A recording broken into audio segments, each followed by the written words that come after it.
Hello Transformers fans, comic book fans, welcome. My name is David Lees and in this video I will be reviewing Transformers issue 23, Rise of the Decepticons, and this is one of those few cases where the cover actually matches the content. Here we have Megatron front and centre, looking for trouble basically. You may recall at the end of last time Megatron was spouting his propaganda to anyone who would listen, and anyone who wouldn't listen as well, and we found that Bumblebee tracked down Rubble's killer, stuck a sword through his back, so that was the end of that. Or you would think so. It was actually more of a flashpoint, and again, Bumblebee was taken into custody, and things just go from bad to worse. Things are deteriorating rapidly on Cybertron. The Decepticons are all over the place, causing all kinds of trouble, and the Autobots just haven't got a clue. They are struggling to maintain control, maintain peace, order, and such like. And getting straight onto that, Ironhide is in charge of the Senate Guard, security operations around the Senate and the Senators, with some other well-known Autobots. Brawn's here, for example. He's giving them a motivational talk saying, look, we need to get on with this. We need to make sure that we protect the Senate. Half of the Cybertron thinks the Senate Guard, as such to say, is a junkyard for old bots, weird bots. We're proving them wrong. We do our job starting now. Ironhide never want to pull his punches or mince his words. So we'll plough straight in. We have this usual interlude from the journalist who talks to Vox Pop. Doesn't say anything of any real consequence, other than the stirring up trouble, dissent, and generally being a sensationalist journalist. I'll move on.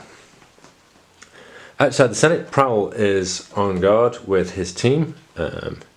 So we have Bumper here, I think that's Sideswipe further down the line, trying to protect the Senate from all that we saw last time, the parade of Rubble's killer through the city, Bumblebee taking him, and Rise of the Decepticons, we have deceived you. Here we are, arriving right on cue and at the worst possible time for Prowl, Megatron, with Stryker and Ratbat. Orion Pax stands at the door of the Senate and says, no, here we are. Ironhide never thought they'd dare to show themselves here, and with that, the precious Decepticon Guard too. Orion Pax pretty much sums up the last 23 issues. Our underestimation of their daring is the tale of the times, the tale of our failure, my failure. So he's failed to protect the planet from Megatron and all that he's trying to do. Do we keep them out, Orion? No. They are legitimately elected senators. Nothing has happened that can change that yet.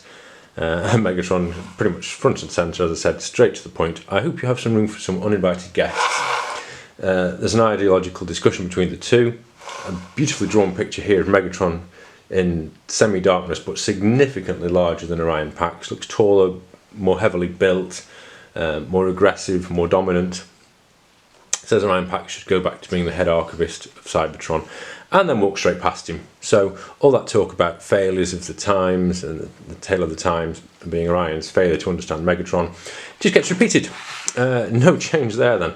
Megatron walks in, the word, he charges in, and says, I've come to answer my charges. That is still our way, is it not? The accused have the right to face and answer their accusers. Unless you have dispensed with the inconvenience of justice, Sentinel Prime, I will address the Senate.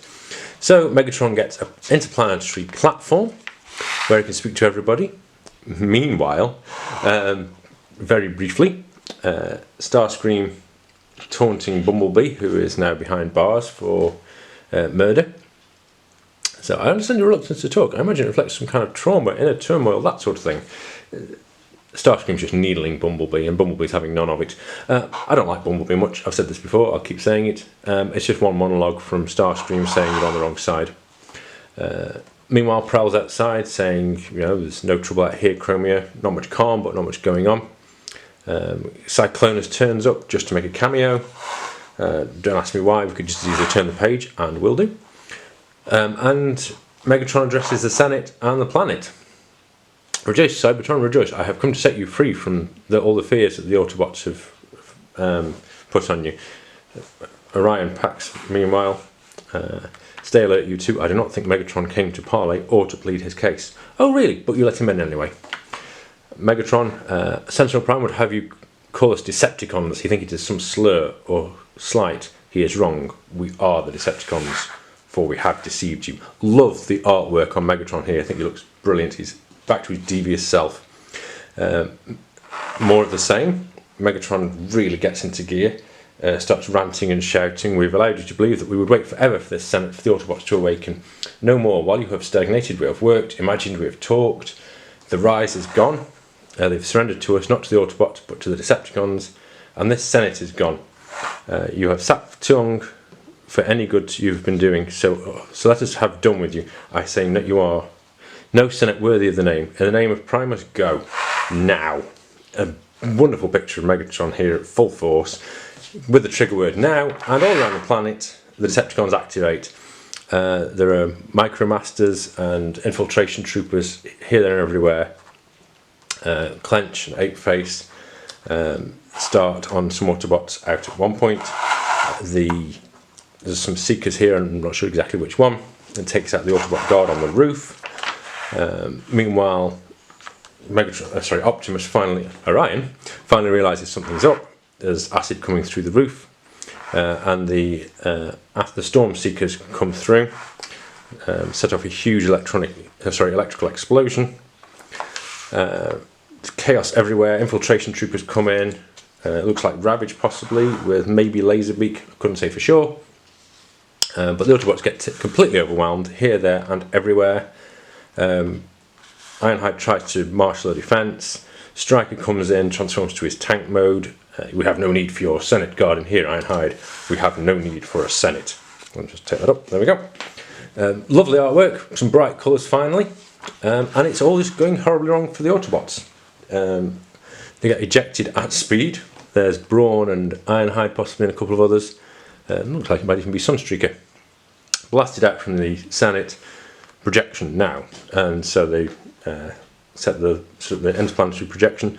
A new horizon opens, and Megatron and the Decepticons have come to show you the way. Cybertron, the crisis is over. Order and freedom are within reach. This is Stryker projecting out to the rest of the planet. So, not looking good for the Autobots, but finally some combat. It's all been building to this. It's finally boiling over. Megatron's destroying the Senate from within, as you'd expect, politically and militarily. It's all going well for the Decepticons anyway. There's no more pretenses, it's just straight war. Next issue, we see what happens with Wheeljack, Brawn, Gears, and others. There's a picture again of Megatron, and going into the Senate with his infiltration troopers. So, nice picturing there. Megatron giving the command, basically. Bit of a projection, that's by Corey Lewis. Other adverts, Sonic the Hedgehog, Star Wars Adventures, and Redbone, this true story of a Native American rock band. And the Decepticon logo on the back, as you would expect. A good issue. Recommend this one. It was a good one, plenty going on, finally starting to see things spill over, and Megatron really taking centre stage as we expected. Stay tuned for more. There will be more videos coming up soon. I was going to say live long and prosper, but transform and roll out.